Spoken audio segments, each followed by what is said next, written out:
Welcome back to another episode of ROC Boys Football. We are taking a look at a very intriguing game in the Big 12 as two teams, the Texas Tech Red Raiders, go on the road to Kansas State.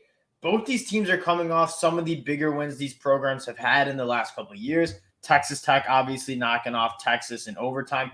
Kansas State putting a thumping on Oklahoma in Norman. Let's start with Kansas State just because I think that was the more impressive win. This Oklahoma team up until this point looked like a playoff contender, looked like the best team in the Big 12.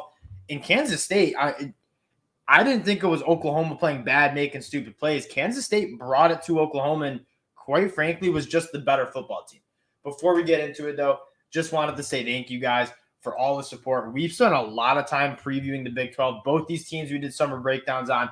The fans for both the Texas Tech Red Raiders and the Kansas State Wildcats.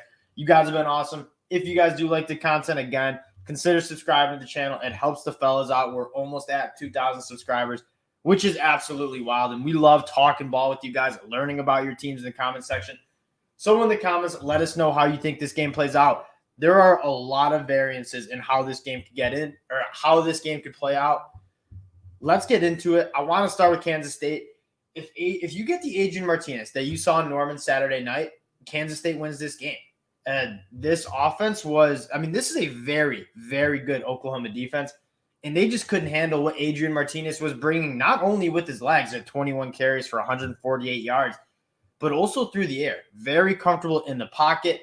I thought Colin Klein did a phenomenal job letting Adrian Martinez do what he's most comfortable doing. And a lot of the announcers, and up until this point, you saw Adrian Martinez playing a really conservative brand. It was almost like he reverted really far back from what people were critiquing him at his time at Nebraska. Makes too many mistakes, tries to do too much, doesn't really take what's there. And he was being too conservative the first couple of weeks, and you saw that creeped up with the loss against Tulane. They let him air it out. They let Adrian Martinez cook, and he was cooking. Giving him those run pass options, letting him get into the game with his legs, you saw a very confident, you saw the potential that Adrian Martinez had as he came into Nebraska as a high school recruit, a freak athlete with all the potential in the world, never really put it together. And for one game on Saturday night in Norman, Oklahoma, he put it together. I mean, that was what peak Adrian Martinez, that's Heisman level Adrian Martinez right there. Now, capping this game, taking a look at predicting who's going to win, I think it has to do with both the quarterbacks. I mean, you can say a lot of the same things with Donovan Smith, a guy who can use his legs very effectively, but is also a very good pocket passer. Against Texas, he looked awesome. I believe threw for over 360 yards, threw 2 touchdowns, didn't turn the ball over once. What quarterbacks are you going to get Saturday afternoon at Kansas State? Are you going to get the Adrian Martinez that looks so good against Oklahoma? Are you going to get the more reserved Adrian Martinez who's making mistakes, not making those plays that win football games? On the other side, Donovan Smith, again, a really talented quarterback. You watch those Texas Tech games back. I mean, he flashes some unreal potential for such a young kid, but he also turns the ball over a lot. Kansas State has 7 interceptions. Donovan Smith's thrown 5 interceptions through, 4.5 games. He hasn't really played full games in some of these games. Donovan Smith puts the ball in harm's way a lot. Can Kansas State take advantage of that? A team that's won the turnover battle throughout the year so far, 7 interceptions through 4 games. I think that is part of the story of this game. What I want to get a little bit more into is this Kansas State offense, because Deuce Vaughn, that was one of the more impressive showings a running back has shown. I mean, again, really, really good Oklahoma linebackers, really, really good Oklahoma safeties, great tacklers, guys like Billy Bowman, I really, really like. Deuce Vaughn was putting those guys on skates consistently. He was running the ball extremely well. And that's what Kansas State needs to do. They need to establish that run, and that opens up the perimeters. Guys like Malik Knowles, Brooks, guys who are really good in open space. When you have teams that have to commit 8 guys to the box to stop the run game that Adrian Martinez and Deuce Vaughn bring, the Kansas State wide receivers, yeah, they're not the best wide receivers in the country, but they can hurt you if you put them on islands, you get them in space, one-on-one matchups. They're very, very good after the catch. You saw that on Saturday night. I think that's part of the story. Texas Tech, on the other hand, I like the 2 running backs in Taj Brooks and Sarajic Thompson, but I also really like this Kansas State defense. Obviously, the defensive end, Felix Adazunke, I definitely messed his name up. He's an absolute stud. I really like Green at that linebacker spot. I think this Kansas State defense, I think this Kansas State team as a whole is the more complete team. You couple that with an Adrian Martinez quarterback who is playing at a Heisman Big 12, all Big 12 level.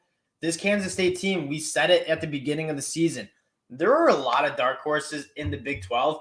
I think one of them is certainly Kansas State. Quite frankly, you could add Texas Tech to that list. They're both 1-0 in conference play. And Jerry Maguire in the locker room said, yeah, we beat Texas, but more importantly, we're 1-0 in the conference.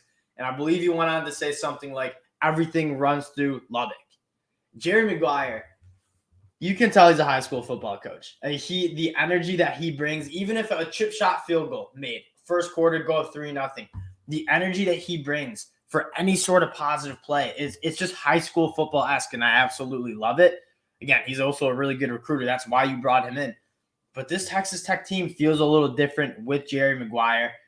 This is a game that's going to be on the monitor because you have two quarterbacks who are just so fun to watch, two really talented quarterbacks in the Big 12, but they're also both, quite frankly, loose cannons. They make a lot of mistakes. They're quite inconsistent, but if they're playing at a high level, I mean, these are two offenses that are really, really fun to watch. On Kansas State, you have some of the more fun players in Deuce Vaughn and Adrian Martinez to watch play. Now, let's get into kind of capping this game. I think you see Kansas State right out the gate.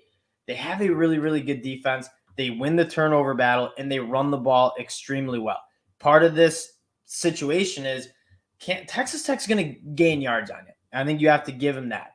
Can you bow up in the red zone, and can you create those turnovers? And then on the other side, can Kansas State establish that run? Big Cooper Beebe up front, one of the best backs in the country with Adrian Martinez. Keep the ball out of this Texas Tech explosive offense out of their hands. I think that's the key for Kansas State to win. Now, looking at the line, Kansas State favored by 8 points. I won't be betting this game regardless, just because it's two teams that I have liked what I've seen from them early, but it's not two teams that I'm rushing to bet on. I think they both looked really, really good, but also at times they also looked really, really bad. I mean, Texas Tech in the second half against Houston, even though they finished winning that game in overtime, that team was kind of falling apart. And then Kansas State, on the other hand, you saw that loss to Tulane. It was awfully ugly. Both these teams have the potential to be some of the best teams in the Big 12, but they also have potential to really go on cold streaks and not play good football.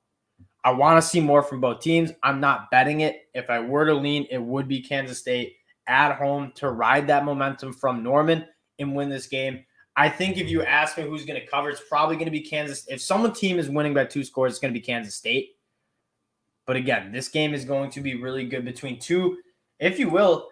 You can say pretty much any team in the Big 12, even Kansas at this point, is a dark horse to win the Big 12. We said it all year.